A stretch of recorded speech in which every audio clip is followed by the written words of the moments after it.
Hello. I want to talk today about our GPS. If you're anything like me, before GPS, I actually knew where I was going. I knew streets, I knew neighborhoods, and now I have become really dependent on this little device in my phone because I can just be present with the leaves and the houses and the trees and the beauty of the drive and not have to worry about, do I have to turn here? Do I remember where I'm going? What road do I need to be on? I just follow my GPS and I trust it. It's so amazing how we can trust this little thing and believe that we're actually going to end up 3,000 miles away if that's what we put in there, right? We can say, hey, I want to go to California and plug in the address and then not have to worry. Just worry about one thing at a time. It says, drive 500 feet, make a left. Then you don't get the next direction until you get that direction. And we just follow it.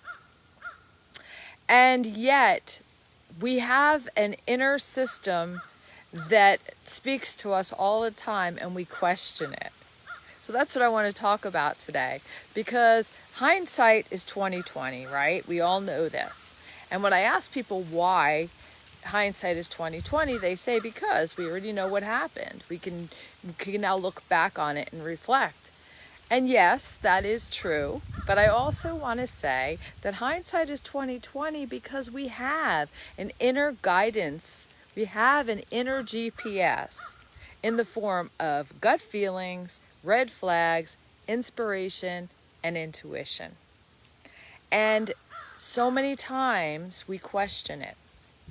And then we'll come and say, well, I can't believe that happened to me, or that person betrayed me and I didn't see it coming, or just so shocked by what happens in their environment. And I always like to dig deeper, because not that I want to point blame. It's never about pointing blame, but when we do take responsibility for our lives, all of it, the good, the bad, and the ugly, then the good news in that is that we know where to find our power. We know where our power is. We don't really give it away, or it's not really taken from us. We give it away. So when you look back on a situation, so many times, if you've felt betrayed or whatever the case is, we could say, I knew it from the beginning because of blah, blah, blah, right? And we ignore the feelings in our body, and then we wonder why we have this happen. Oh, there I am. I'm a little better that way, huh? So then we wonder why, right? We say to ourselves,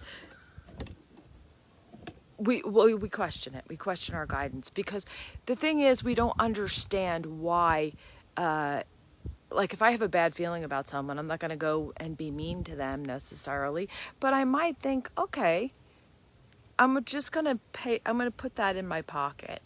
It may be where they are in life. It's not that they're this horrible person, but maybe the space that they're in is not a space that's going to be the most supportive situation for you.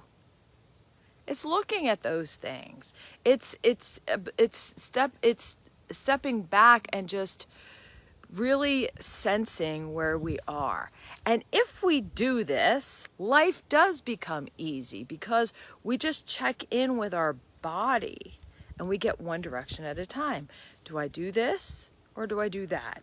And we feel it in our body. And then we do that thing, we take that leap of faith like we do with the GPS, and then we get led to the next thing. We're not going to get a whole roadmap for the rest of our lives. Who would want that? Could you imagine getting this thing laid out for you, and then that's you know what's going to happen every step of your life? That would be so boring. So although we want all the answers, the fun of not knowing is the adventure of this life. And if we have the flashlight and we have the next right thing, we can plug in to the next right thing in our body, then it's always exciting. And the thing about it is that the next right thing comes based on the decision you make today.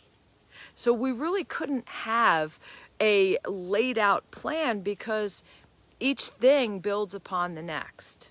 Each thing brings us in a direction. Even if we're moving at the most minute shift to the right versus where our path was before, it's over a very short period of time, that short little shift, that 0.2% is going to slowly bring us that way.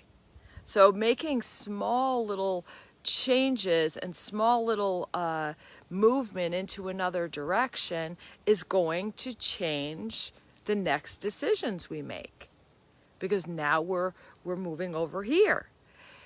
So I want to turn the volume up on your inner GPS, because the more we ignore it, the more the mind chatter, the blah, blah, blah, the doubt, the fear, the questioning takes over.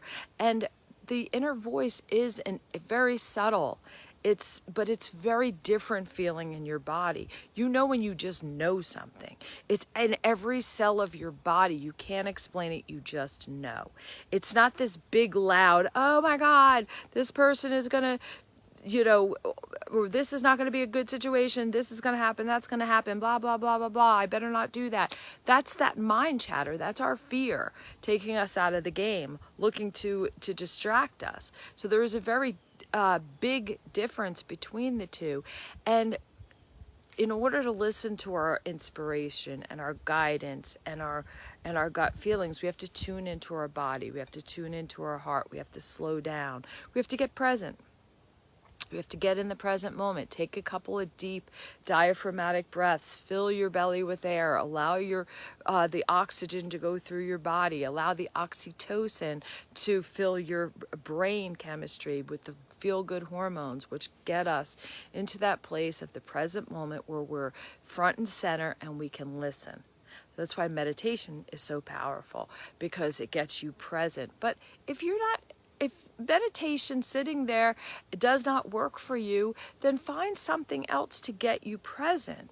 It could be naming things. It could be, I feel my legs sitting on this chair. I feel the pants touching my legs. I feel the shoes on my feet. There's a stop sign in front of me. I see the tree, the leaves on the trees blowing in the wind.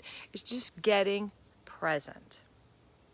When you get present, when we slow down, it's always the first way, I believe, is through the breath, because it gets the oxygen through the body. That deep breath, just inhale, filling your belly with air, exhale, emptying the air, allows you to slow down, flood your brain with oxytocin, and to get yourself present. So when you're stressed and you start to go here, the only thing you're going to get is the town idiots, I like to call them. You're going to get what you've already known. You're going to pull from the past, or you're going to stress about the future, and you're going to get out of the present moment. We want to get back in the present moment. And the way to do that, again, is the breath, flooding the body with the oxytocin, getting yourself centered, and then your inner voice will easily guide you. Your body will easily guide you. It does take practice, but the more we do it, the easier it gets. It's always there. So you just focus on that today. Just think about that. When you're wanting to go so far ahead in the future, why? Why? But you're missing the present moment. The present moment is where joy, peace, and freedom are.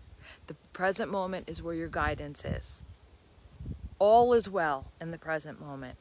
We're only stressed, anxious, or depressed when we're so far ahead in the future, or just drawing from past experiences and then recreating them over and over again. So get present, get in touch with your inner GPS, and turn up the volume. Have an amazing day. Bye-bye.